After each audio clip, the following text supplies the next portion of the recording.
صلاح الدین ایوبی اپنے خیمے میں بیٹھے تو ایک بی بی آ گئی، اس قبیلے کا کوئی شخص مسلمان نہیں ہوتا، بی بی آئی آگے کہنے لگی میرے 4 بیٹے جنگ میں کھو گئے، چھوٹے چھوٹے بچے جنگ میں کھو گئے، مل نہیں رہے، فوجیوں کو حکم دے مجھے میرے بچے تلاش کر کے دیں۔ صلاح الدین ایوبی نے جھٹ پٹ سر پہ امامہ باندھا، نیزہ پکڑا، سینے بند باندھا، اپنے جبے کو سمیٹا اور باہر کہنے لگی تو کدھر جا رہا ہے؟ کہنے لگا میں خود تیرے بچے تلاش کر کے دوں گا۔ صلاح الدین چند سپاہی ساتھ گلی گلی نکلے، گلی گلی فجر کے نکلے، اثر ہو گئی، تھک گئے، 2 نمازیں صحرا میں پڑھی، جنگل کے اندر پہنچے تو ایک کونے میں 4 بچے ایک جگہ ڈرے اور سہمے ہوئے بیٹھے ملے، صلاح الدین ایوبی اٹھا کے لائے، ماں کو کہنے لگے تیرے بچے ہیں، نکلا اس لیے تھا کہ میرے نبی نے فرمایا بچے جدا ہو تو ماں کو درد بڑا ہوتا ہے، اور میرے رسول نے فرمایا تھا جب جنگ کرنے جاؤ تو کھیت برباد نہ کرنا، فصلیں تباہ نہ کرنا، بچوں کو ماں سے جدا نہ کرنا۔ فرمایا میں سوچ رہا تھا تیرے بچے کہیں میری وجہ سے جدا ہو گئے تو مصطفیٰ کو جواب کیا دینا؟ فرمایا تیرے بچے ڈھونڈ کے لایا ہوں۔ بچے ماں کے پاس آنے لگے تو ماں نے بڑے بیٹے کے منہ پہ تھپڑ مارا، کہتا اماں کیا ہوا؟ کہنے لگے تو نے سنا نہیں کہ دشمن کے بچوں کی اتنی حفاظت کرتا ہے، میرے پاس نہ جا، اس کے قدموں میں بیٹھ جا، جس نبی کے غلام اتنے سچے ہیں وہ نبی کتنا سچا ہوگا۔ بنو قریظہ اور بنو نذیر 2 محلے تھے یہودیوں کے، یہودیوں نے بڑی عہد شکنی کی تو نبی پاک صلی اللہ علیہ وسلم نے ان کو بے دخل کر دیا، مدینے سے نکال دیا، مدینہ منورہ سے۔ یہودی نکل گئے مدینہ طیبہ سے، تو جب وہ نکل کے جا رہے تھے تو ان کے مکان، ان کے باغ، ان کی جائیدادیں بچ گئیں۔ نبی پاک علیہ السلام نے انصار مدینہ کو پہلے بلایا، جاگ رہے ہیں نا آپ لوگ، پیسے آتے کسی کو برے لگتے، اب تو یہ بھی حلال حرام کی تمیز بھی اٹھتی جا رہی ہے، جائیداد، باغ، مال، علاقہ خالی ہوا ہے، وہ چلے گئے اور لوگ تو ڈھونڈتے پھرتے ہیں۔ اللہ خیر فرمائے، شاملار جگہ ملتی نہیں اب شہروں میں، وہ کس کس نے نام کرا لی، کدھر گئی ہے کوئی خبر ہی نہیں، خالی جگہ پڑی ہے۔ میرے نبی پاک علیہ السلام نے پہلے انصار مدینہ کو بلایا، حضور نے فرمایا انصاریوں بہت بڑی جائیدادیں یہودیوں کی، بنو نذیر اور بنو قریظہ محلے خالی ہو گئے، میرا دل کرتا ہے وہ تمہیں دے دوں، اس لیے کہ تم نے اپنے مہاجر بھائیوں کے ساتھ بڑا تعاون کیا، جائیدادیں تم نے دے دی ہیں، مکانات دے دیے ہیں، بڑا کچھ تم نے دیا ہے، میرا دل کرتا ہے وہ تمہارے نام کر دوں۔ تو انصار مدینہ کیا کہنے لگے یا رسول اللہ دے تو ہم نے دیا ہے پر وہ بیچارے جھچکتے ہی رہتے ہیں، وہ جھچکتے ہی رہتے ہیں، کھل کے ہماری چیزیں استعمال نہیں کرتے، تو حضور ہم تو پہلے ہی انصار ہیں، ہمارے پاس بڑا کچھ ہے، آپ مہربانی فرمائیں وہ سارا کچھ مہاجروں کو دے دیں، مہاجرین کو ہمیں نہیں چاہیے۔ اب چلے گئے بات کر کے، میرے حبیب پاک نے مہاجروں کو بلا لیا، فرمایا بنو نذیر اور بنو قریظہ قبیلے کی جائیدادیں آئی ہیں، تمہارے پاس بظاہر جو چیزیں ہیں بھی وہ بھی انصار مدینہ کی ہیں، تو میرا یہ خیال ہے کہ وہ سارا کچھ تمہیں دے دیا جائے۔ ابو بکر صدیق رضی اللہ تعالیٰ عنہ کہنے لگے یا رسول اللہ صلی اللہ علیہ وسلم ہمارے انصار بھائیوں نے ہمارے لیے دل تک کھول دیے ہیں، حضور انہوں نے ہر چیز بانٹ کے ہمارے سامنے رکھ دی ہے، ہم اتنے خرد غرض ہیں کہ سارا کچھ لپیٹ جائیں۔ کہ حضور ہمارے پاس جو مکان ہے وہ ہے، ہم کاروبار کر رہے ہیں، تجارتیں کر رہے ہیں، مزدوریاں کر رہے ہیں، ہم انشاءاللہ اور بنا دیں گے، آپ یہ ہماری طرف سے ہمارے انصار بھائیوں کو گفٹ کر دیں، آپ انہیں دے دیں۔ میرے حبیب کی آنکھوں میں آنسو آ گئے، میرے نبی پاک علیہ السلام رو پڑے، یا رسول اللہ کیوں روتے ہیں؟ فرمایا تمہارا یہ بھائی چارہ قائم رہا تو اللہ اسلام کو بڑی قوتیں عطا فرمائے گا، اللہ طاقتیں دے گا اسلام کو، اگر تمہارا یہ رنگ قائم رہا، یہ انداز، میرے غلاموں تمہارے یہ طور طریقے، ایک بھائی کہتا ہے دوسرے کو، دوسرا کہتا ہے تیسرے کو۔ مسلمانوں کی نا ایک تعداد لڑتے دور چلے گئی، تاتاریوں نے قید کر لیا، 4 مسلمان تھے، تبلیغ کرنے گئے، جنگ کرنے گئے، جہاد کرتے کرتے کافروں سے لڑتے تاتاری قوم میں چلے گئے، وہاں قید کر لیے گئے تو سزائے موت کا حکم ہوا، 4 بزرگ تھے، سزائے موت کا حکم ہوا تو تاتاری بادشاہ جو تھا وہ بڑا خلاف تھا، بڑا سخت مخالف تھا مسلمانوں کے، اس نے کہا کہ ان کو جب پھانسی دینا تو مسلمانوں کو تو میرے سامنے دینا۔ اب 4 عالم ہیں، 4 صوفی ہیں، سفید داڑیاں، سر پہ امامے، پھانسی کا وقت آیا تو جو پھانسی گھاٹ ہے وہ ایک ہے، چاروں کو کٹھے پھانسی نہیں ہو سکتی، ایک کو کہا کہ ایک ایک کر کے ان کو پھانسی دو. جب پھانسی کا وقت آیا نا تو جو سب سے پیچھے صوفی تھے وہ دوڑ کے آگے آئے, کہنے لگے بادشاہ پہلی باری میری لگا پہلی. اب بادشاہ نے کہا ٹھیک ہے اسے لٹکا دو. وہ قریب آئے تو دوسرے دوڑ آئے, کہنے لگے نہیں نہیں پہلی باری میں نے زیادہ کافر قتل کیے, میرا بڑا جرم ہے, مجھے پہلے سزا دو.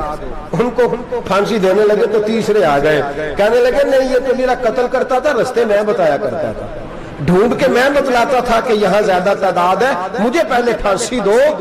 تیسرے کے ساتھ بات ہو رہی تھی تو چوتھا دوڑا آیا, کہنے لگا یہ رستے بتاتا تھا, یہ تبلیغ کرتا تھا, یہ سارا کچھ کرتا تھا, لیکن کہا یہ کہتے کہ چلو واپس چلتے ہیں. میں جانے نہیں دیتا تھا, میں کہتا تھا اور کافر مارنے اور علاقے فتح کرنے, میرا جرم بڑا ہے, مجھے پہلے پھانسی دو. بادشاہ کہنے لگا مجھے 35 سال ہو گئے حکومت کرتے, بڑی دنیا کو پھانسی دی ہے, لوگ تو ایک دوسرے کو دھکے دیتے ہیں کہ پہلے تو جا پہلے تو جا, اور تم کیسی قوم ہو کہ ایک دوسرے پہ قربان ہو رہے ہو. کہنے لگا تم ایک باپ کی اولاد ہو, جاگ رہے آپ لوگ.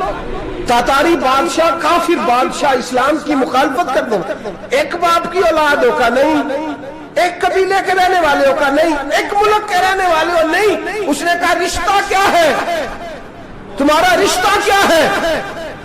تو بول کے کہنے لگے خدا ایک ہے نبی ایک ہے, خدا ایک ہے اور نبی منفرد ایک ہے, اس قوم کی نقصان بھی ایک ہی سب کا نبی, اللہ بھی قرآن بھی ایک. کیا ہی اچھا تھا ہوتے اگر مسلمان بھی ایک, یوں تو سید بھی ہو مرزا بھی ہو افغان بھی ہو, تم سبھی کچھ ہو بتاؤ کہ مسلمان بھی ہو. فرمایا ہمارا اللہ ایک ہے نبی ایک ہے, تو کہا پھر ایک دوسرے پہ جان کیوں دیتے ہو؟ فرمایا ہمارے نبی نے ہمیں بھائی بھائی بنا دیا ہے, بھائی کا دل نہیں کرتا اس کی آنکھوں کے سامنے بھائی چلا جائے, ہمارا دل نہیں کرتا پہلے مجھے دے پہلے مجھے دے.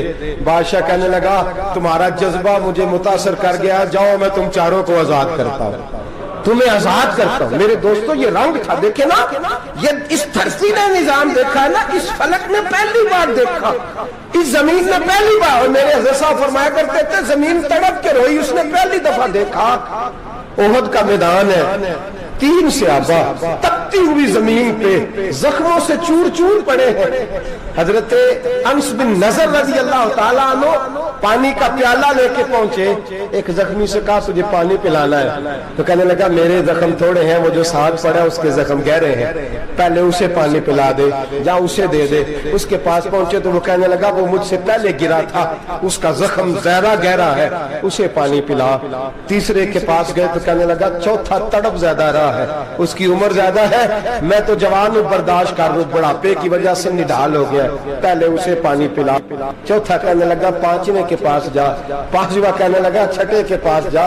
حضرت انس بن نضر کہتے میں رو پڑا, میں نے کہا محمد کے غلاموں, رسول نے تمہیں کیسا جذبہ دے دیا ہے, زبانیں پیاس سے باہر ہے لیکن تمہاری اخوت مرتے دم تک قائم ہے.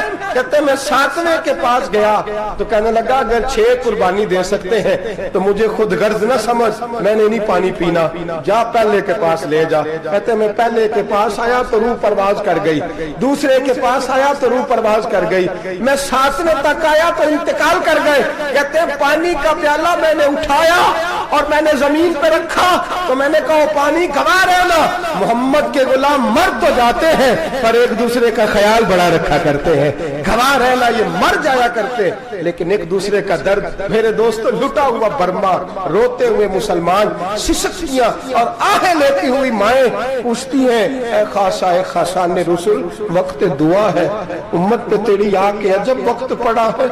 وہ دین جو بڑی شان سے نکلا تھا وطن سے, پردیس میں وہ دین آج غریب الغربا ہے. فریاد ہے اے کشتی امت کے نگہ باں, بیڑا یہ تباہی کے قریب آن لگا ہے. اور کیا خوبصورت جملے کہے تھے کہ نبی پاک صلی اللہ علیہ وسلم نے, حضور نے فرمایا تھا میرا مومن ایک جان کی طرح ہوتا ہے, ایک جان کی طرح ہوتا ہے, ایک کو تکلیف ہو جسم کے ایک حصے کو سارا حصہ پریشان ہوتا ہے. فرمایا یہ ایک مکان کی طرح ہے, ایک اینٹ دوسری اینٹ کو مضبوط کرتی ہے. فرمایا یہ مضبوط لوگ ہیں, یہ مضبوط لوگ. حضرت عمر فاروق کا زمانہ ہے, ایک آدمی نے سیری بھیج دی, ایک گھر میں بطور تحفہ، قحط کا زمانہ تھا، گوشت ملتا نہیں تھا، جانور، ایک آدمی نے سری بھیج دی ایک آدمی کے گھر میں۔ اس نے کیا کیا؟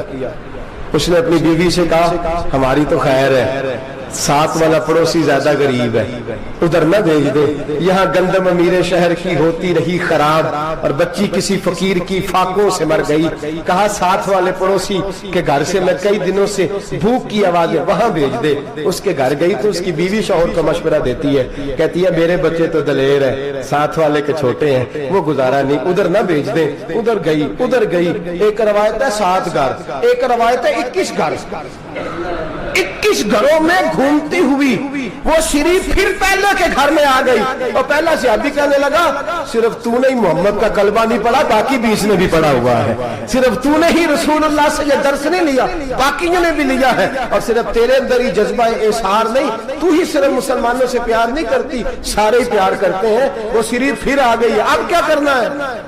اب کیا کرنا ہے؟ امام نبوی نے لکھا ہے، وہ کہنے لگی کرنا کیا ہے؟ پکاؤں گی میں اور کھائیں گے 21 گھر، پھر بھی اکیلے نہیں کھائیں گے، پکاؤں گی میں اور کھائیں گے 21 گھروں کے مطابق شوربہ پکا، اور پھر برتن میں ڈال کے وہ بی بی ایک کے گھر کا دروازہ کھٹکھٹاتی ہے، کہتی ہے مصطفیٰ کے غلاموں نکلو باہر اور کھاؤ، اس لیے کہ جس نبی نے مجھے پیار کا حکم دیا اسی نے تمہیں بھی پیار کرنا سکھایا ہے، یہ رنگ چشم فلک نے سکھایا ہے۔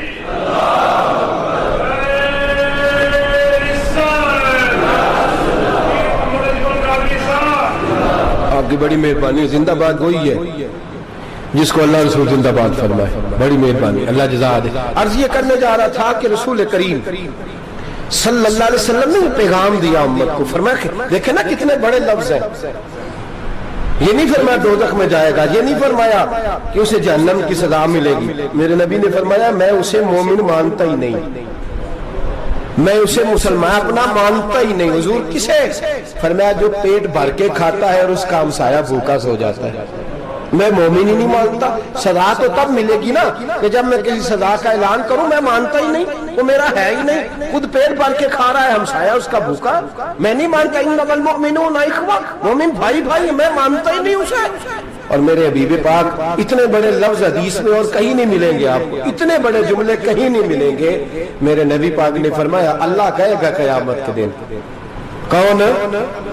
اتنے بڑے لفظ حدیثوں میں ملتے نہیں جتنے یہ ہیں۔ حضور نے فرمایا رب فرمائے گا بندے سے کہ میں تیرے پڑوس میں بھوکا تھا، تو نے مجھے روٹی کیوں نہیں کھلائی؟ کون کہہ رہا ہے؟ اللہ کہہ، میں بھوکا تھا تو نے روٹی نہیں دی، میں ننگا تھا تو نے کپڑا نہیں دیا، میں پیاسا تھا تو نے پانی نہیں پلایا، میں بیمار تھا تو تیمارداری۔ یا اللہ نہ تو کھاتا ہے، نہ پیتا ہے، نہ کپڑا پہنتا ہے، نہ تو بیمار ہوتا ہے، لا تاخذہ سنۃ ولا نوم، تجھے بیماری آتی نہیں، اونگ نیند نہیں آتی، میرے مالک تو میرے پڑوس میں تھا۔ تو حضور فرماتے ہیں رب فرمائے گا وہ جو بندہ تیرے پڑوس میں بھوکا تھا تو بندہ تو میرا ہی تھا نا، وہ جو بندہ تیرے پڑوس میں ننگا تھا تو بندہ تو میرا ہی تھا نا، وہ جو تیرے پڑوس میں پیاسا تڑپتا رہا تو وہ میرا ہی بندہ تھا۔ تو دوائی لینے جائے تو بڑے اسپتال میں اور اس بیچارے کو 20 روپے پرچی کے بھی میسر نہ آئے تو میرا ہی بندہ تھا۔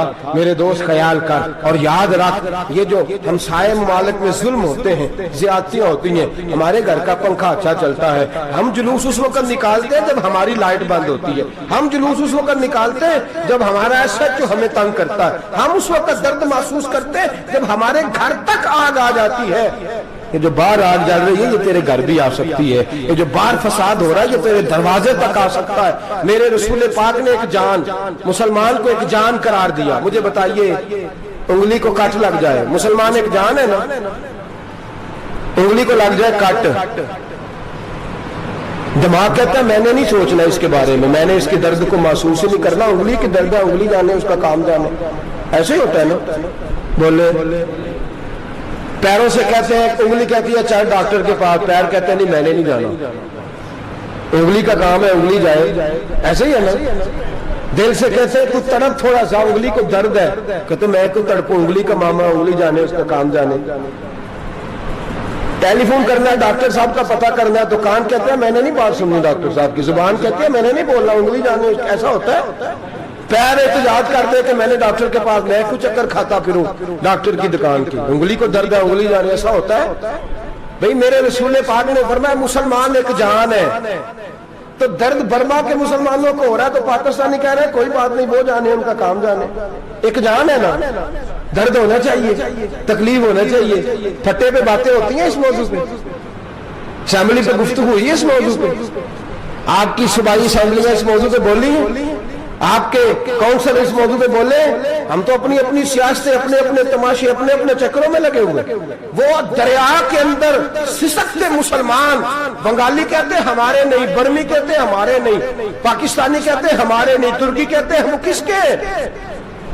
وہ کس کے ہیں؟ وہ اللہ کے بندے ہیں، محمد عربی کے غلام ہیں صلی اللہ علیہ وسلم۔ میرے دوستو، کیا ہمیں کیا غرض ہے، وہ جانے ان کا کام جانے، یہ جب تیرے پیروں تک آگ آئے گی پھر تجھے پتہ چلے گا یہ بڑی سخت آگ ہے۔ آج جس کافر نے برما پر عرصہ دراز تنگ کیا ہے، مسلمان تھوڑے تھوڑے مفاد لینے کی خاطر نا، بنو عباس اور بنو امیہ کی جنگ چل رہی تھی، بنو عباس جو تھے وہ غالب آ گئے، بنو امیہ جو تھے ان کی حکومت ختم ہو گئی، تو عیسائیوں نے بنو امیہ سے کہا کہ ہم تمہارے ساتھ تعاون کرتے ہیں، ہم تمہارے ساتھ تعاون کرتے ہیں اور بنو عباس پہ غلبہ پا کے تمہیں حکومت دلاتے ہیں۔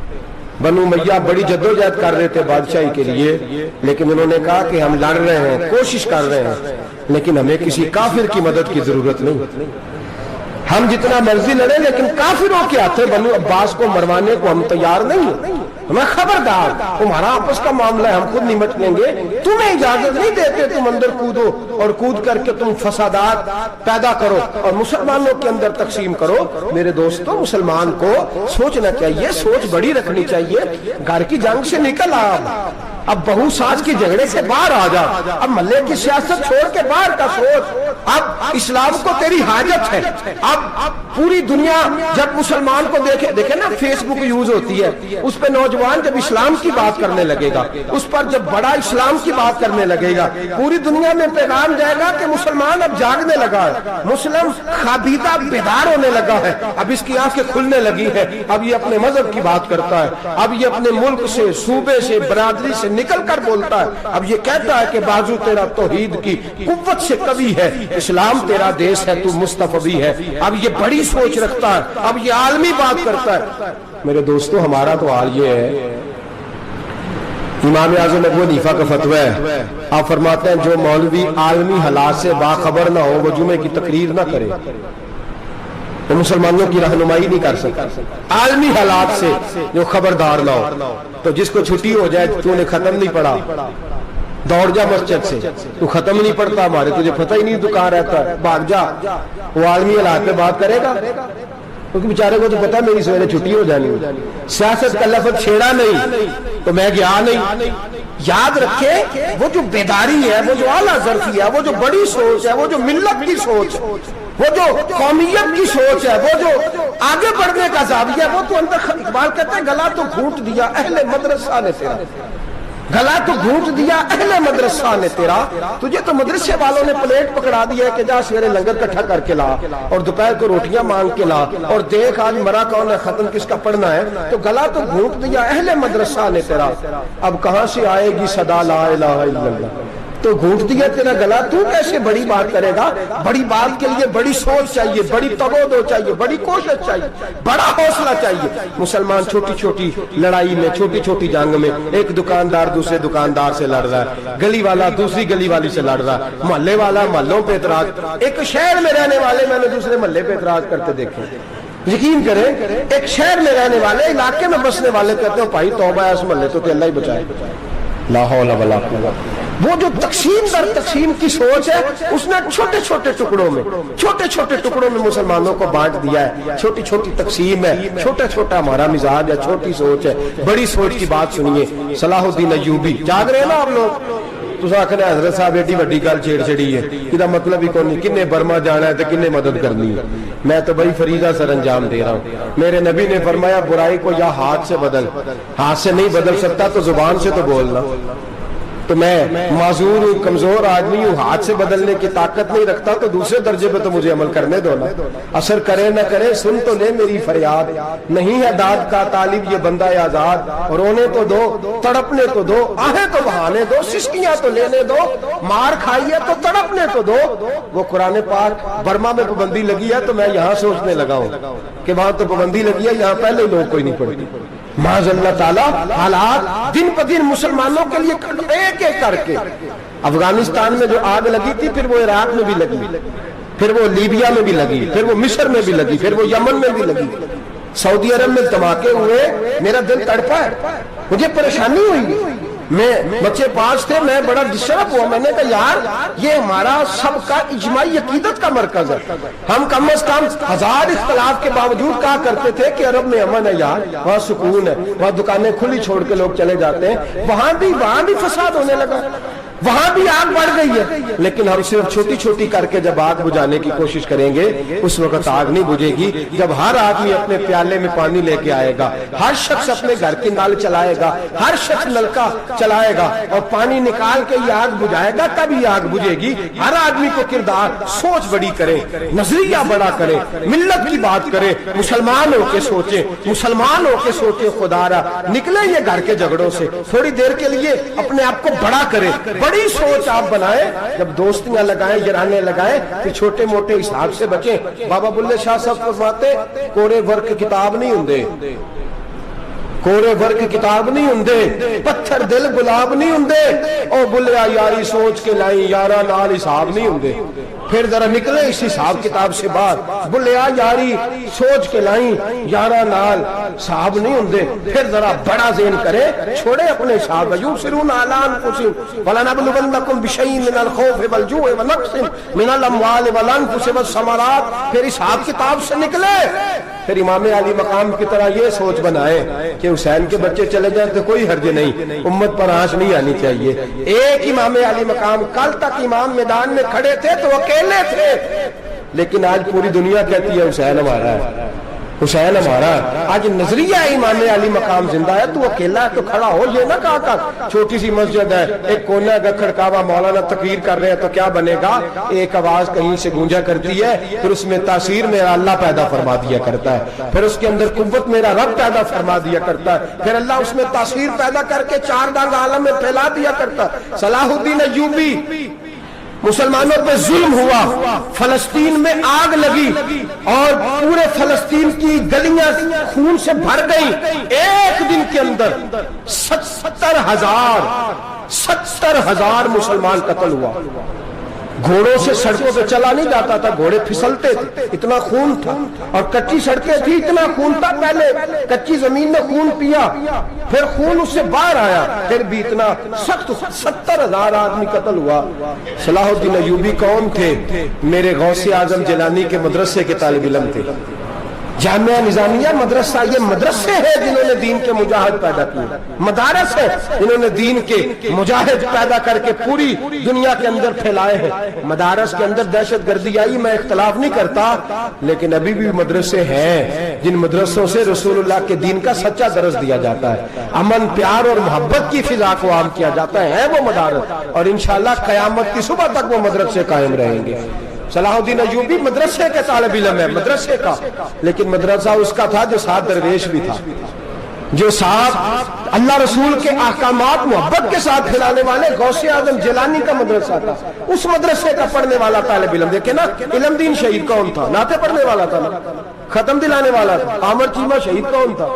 نعتیں پڑھنے والا تھا نا۔ یہ نعتیں وہ چیز ہوتی ہے جو دلوں کے اندر اثر پیدا کر دیتی ہے، جو نبی پاک کی محبت کو پروان چڑھاتی ہے، اور یہی چراغ جلے گا تو روشنی ہوگی۔ صلاح الدین ایوبی اکیلا اپنے دوستوں سے کہنے لگا مسلمانوں کی مدد، چند سالوں میں نکلو مدد کرے۔ انہوں نے کہا تیرے نکلنے سے کیا ہوگا؟ کہنے لگا میں نے نہیں نکلنا، میرے اللہ نے میری مدد کرنی ہے، میرے اللہ نے میری اٹھ باندھ کمر کیا ڈرتا ہے، پھر دیکھ خدا کیا کرتا ہے، اور میں مجھے نکلنے دے، اللہ میری مدد کرے گا۔ تھوڑا تھوڑا کر کے فوج جمع کی، کوشش کی، چند سالوں کے بعد اسی جگہ جہاں مسلمانوں کا خون بہا تھا اللہ نے اسلام کا جھنڈا پھر سے بلند کر دیا۔ صلاح الدین ایوبی فاتح بن کے مسجد اقصی کے دروازے پہ کھڑا ہے. چند سال گزرے، عیسائیوں کا اپنا وہ ظلم ابھی یاد ہے، اور عیسائی سارے لیڈر کہتے ہیں تیاری کر لو، اب ہمارے بچے کاٹے جائیں گے، عورتیں بیوہ ہوں گی، گردنیں کٹیں گی، اب دیکھنا جتنا خون ہم نے بہایا تھا مسلمان اس سے دگنا بہائیں گے. صلاح الدین ایوبی گھوڑے پہ کھڑے ہیں اور پوچھتے ہیں، او عیسائیوں بتاؤ تمہارے ساتھ کیا کروں؟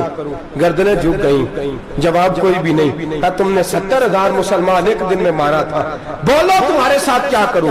تم نے ایک دن میں مسلمان یوں کاٹے جیسے گاجر مولی کاٹی جاتی ہے، بولو کیا کروں؟ عیسائی کہنے لگے ہمیں اپنے ظلم یاد ہے، تشدد یاد ہے، بربریت یاد ہے، تو بہتر جانتا ہے تو نے کیا کرنا ہے. صلاح الدین ایوبی گھوڑے پہ فاتح کھڑا ہے، آنکھوں میں آنسو آئے، تڑپ کے رویا، کہنے لگا میں تمہارے ساتھ وہی سلوک کروں گا جو میرے مصطفیٰ نے قریش مکہ کے ساتھ فرمایا تھا. لا تثریب علیکم، جاؤ تم پر کوئی زیادتی، جاؤ تم آزاد ہو. اس نے کہا تو کر کیا رہا ہے؟ کہنے لگا میں کیا کروں، میں اس محمد کا ماننے والا ہوں جس نے معاف کرنا سکھایا ہے صلی اللہ علیہ وسلم. میرے پیروں میں زنجیر ہے رسول اللہ کی غلامی کی، جاؤ تم آزاد ہو. اس نے کہا تم آزاد ہو. لوگوں نے کلمہ پڑھنا شروع کر دیا، اشہد ان لا الہ الا اللہ واشہد ان محمدن عبدہ. سارے قبیلے کے کچھ نہ کچھ لوگ مسلمان، ایک قبیلہ رہ گیا مسلمان ہی نہیں ہوتا. صلاح الدین ایوبی اپنے خیمے میں بیٹھے تو ایک بی بی آ گئی، اس قبیلے کا کوئی شخص مسلمان نہیں ہوتا. بی بی آئی، آگے کہنے لگی میرے 4 بیٹے جنگ میں کھو گئے، چھوٹے چھوٹے بچے جنگ میں کھو گئے، مل نہیں رہے، فوجیوں کو حکم دے مجھے میرے بچے تلاش کر کے دیں. صلاح الدین ایوبی نے جھٹ پر سر پہ امامہ باندھا، نیزہ پکڑا، سینے بند باندھا، اپنے جبے کو سمیٹا اور باہر. کہنے لگی تو کدھر جا رہا ہے؟ کہنے لگا میں خود تیرے بچے تلاش کر کے دوں گا. صلاح الدین چند سپاہی ساتھ گلی گلی نکلے، گلی گلی فجر کے نکلے، اثر ہو گئی، تھک گئے. 2 نمازیں صحرا میں پڑھی، جنگل کے اندر پہنچے تو ایک کونے میں 4 بچے ایک جگہ ڈرے اور سہمے ہوئے بیٹھے ملے. صلاح الدین ایوبی اٹھا کے لائے، ماں کو کہنے لگے تیرے بچے ہیں. نکلا اس لیے تھا کہ میرے نبی نے فرمایا بچے جدا ہو تو ماں کو درد بڑا ہوتا ہے، اور میرے رسول نے فرمایا تھا جب جنگ کرنے جاؤ تو کھیت برباد نہ کرنا، فصلیں تباہ نہ کرنا، بچوں کو ماں سے جدا نہ کرنا. فرمایا میں سوچ رہا تھا تیرے بچے کہیں میری وجہ سے جدا ہو گئے تو مصطفیٰ کو جواب کیا دینا. فرمایا تیرے بچے ڈھونڈ کے لایا ہوں. بچے ماں کے پاس آنے لگے تو ماں نے بڑے بیٹے کے منہ پہ تھپڑ مارا. کہتا اماں کیا ہوا؟ کہنے لگے تو نے سنا نہیں کہ دشمن کے بچوں کی اتنی حفاظت کرتا ہے، میرے پاس نہ جا، اس کے قدموں میں بیٹھ جا. جس نبی کے غلام اتنے سچے ہیں وہ نبی کتنا سچا ہوگا، جس نبی کے نوکر اتنے کھڑے ہیں وہ نبی کتنا کھڑا ہوگا. جا کے کلمہ پڑھ لے. میرے دوست یہ اسلام ہے جس نے غیروں کا درد بھی اپنے سینے میں رکھا. اقبال کہتا ہے سارے زمانے کا درد ہمارے ہی سینے میں ہے. برما کا مسلمان ہو یا عراق، لیبیا، افغانستان، کشمیر کا مسلمان ہو، میرے دوست وہ غیر نہیں ہے، وہ تیرا اپنا ہے. اس کا رنگ نہ دیکھ، اس کی بولی نہ دیکھ، اس کا قبیلہ اور علاقہ نہ دیکھ، دیکھ کہ وہ تیرے رسول کا کلمہ پڑھتا ہے، وہ دیکھ کہ وہ کعبے کی طرف منہ کر کے نماز پڑھتا ہے، دیکھ کہ تیرا اور اس کا نصاب زندگی قرآن ایک ہے. میرے دوست کچھ نہیں کر سکتا تو دعا تو کر دیا کر، کچھ نہیں کر سکتا تو التجا تو کر دیا کر. اللہ کے حضور یہ تو کہا کر کہ اللہ مسلمان جہاں بھی ہیں تو ان کی مدد فرما، اللہ مسلمان جہاں بھی ہیں تو ان کی غیبی امداد فرما. یہ دعا تو میرے دوست ضرور کیا کرو. سوچ بڑی کریں، جب بھی آپ بولیں، جب بھی آپ لکھیں، جب بھی کسی سے بات کریں تو بحثیت مسلمان کے بات کریں، بحثیت ایک نبی پاک کے غلام کے بات کریں. اپنی زندگی اس انداز میں ترتیب دیں کہ پہلے آپ مسلمان ہیں، اس کے بعد آپ کچھ اور ہیں. پہلے اسلام کی بات کریں، بڑی بات کریں، بڑے حوصلے کی بات کریں، پھر اسلام کو قوت ملے گی، پھر بیداری امت کو نصیب ہوگی. اللہ کریم برما کے مسلمانوں کو اپنی رحمت کی ٹھنڈی چھاؤں نصیب فرمائے، ہمیشہ مدحت خیر الانام میں گزرے. دعا ہے یہ عمر درود و سلام میں گزرے. آخر دعوانا ان الحمدللہ.